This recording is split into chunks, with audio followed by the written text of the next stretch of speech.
I'm Neil. And I'm Pam. In this episode of Trending Philippines, we ask foreigners around Edmonton, Canada. What can you say about our Philippine President, Rodrigo Duterte? Let's go! What can you say about our Philippine President, Rodrigo Duterte? Well, I've heard from my coworker that he does some pretty badass things, called out Obama. He's done a pretty good job for removing crime and drug use in Philippines, from what I hear. Hopefully he's doing good. I'm not sure about stats and numbers wise, but I'm sure he'll do a good job. We'll see what happens. What can you say about the Philippine President, Rodrigo Duterte? I think he will be a good king in the past, but in the society right now, it's not. His policy is not good to lead the country because he already killed too many people, which is not. I think will be not allowed in the present world. I think that's all. What do you think about our Philippine President, Duterte?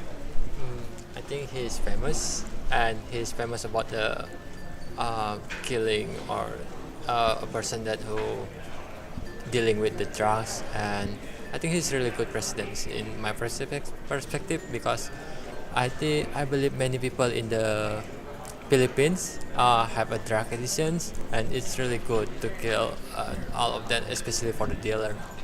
Yeah. And probably many people think it's bad, but for me, I think it's good because I don't like everybody who's using drugs, and usually using drugs they keep like going to be a criminal. At some level, I can understand why he's making the decision that he's making because he cares about his people and he wants what's best for his people. But what I do not agree with my limited understanding is maybe his methodology, but how he's approaching some of the problems that's affecting the Philippines right now. I don't believe that is within the best interest of the people of the Philippines. Now, granted, I am not a Filipino. I'm born and raised from the West Indies in the Caribbean. So, for example, in my country, we have quite big of a drug problem in our country. And in the 1970s, we actually tried a similar solution to what he was proposing.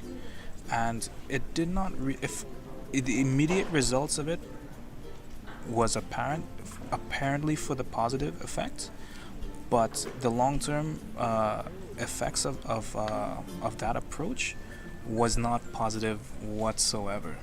So my thought process is, and again, because I've never led a country. The only thing I've really led was like student leadership groups and stuff like that. Was that from a leadership perspective, I can understand that. Yes, you need to have the best interests of the people you're under at heart, but the way in which he's addressing the problem, he's talking about the problem, the way he's doing relations with other nations right now, particularly the U.S. and stuff.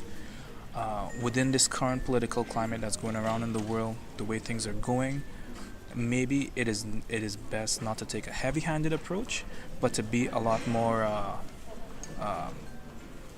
downstream in the sense of like thinking a lot more into the future versus addressing the problem the way it is right now. Because if you're treating, just to use a medical analogy, if you have a cut on your hand, for example, you don't cut off the hand to save the body. You treat the cut and only the cut. You understand what I'm saying? So that's roughly my thought process on the president of the Philippines. He means well, but his methodology, his approach and stuff needs some serious work. So now, we already know the opinions of our foreign friends about the Philippine President, Rodrigo Duterte. So how about you? Comment below. If you like this video, don't forget to subscribe and wait for upcoming videos. Bye-bye!